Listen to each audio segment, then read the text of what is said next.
Ассалаумағалейкум, құрметті диқандар. Біз Жетісай ауданында қырыққабат егілген алқапта тұрмыз. Қырыққабатта мол өнім алу үшін жасалатын шараларды қысқаша айтуға тырысамын.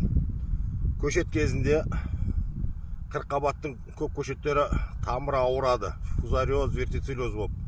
Сондай болмау үшін негізі тұқымды тастағаннан кейін кассетаға болмаса стаканчикке фитоспорин немесе бионикс препараттарын қолдану керек. Фитоспорин препаратында бациллус субтилус бактериясы бар, ал бионикс препаратында триходерма саңырау құлағы бар. Енді Алла тағала шебер жаратушы, табиғатты таразының басында тең жаратқан.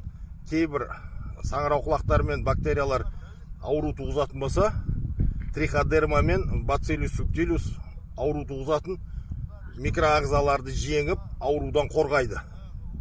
Яғни көшет сау болса, тамыр жүйесі сау болса, мол мықты өнім аласыздар. Сондықтан көшет кезінен жақсылап тұрып фитоспорин және бионикс препаратын қолданыңыздар. Ол ауру түскен кезде емес, аурудың алдын ала берілген жағдайда жаңадан шыққан көшеттің тамырының айналасында ризосфера корня дейді.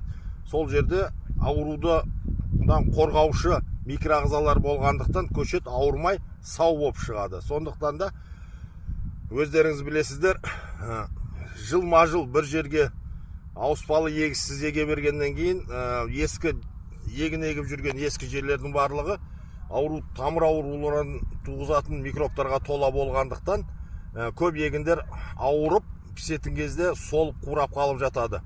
Ал егер осылай қорғайтын болсаңыздар, көшет кезінен бастап дені сау болып өсіп, егіндік алқапта да ауырмай өскеннен кейін тез арада мол сапалы өнім береді.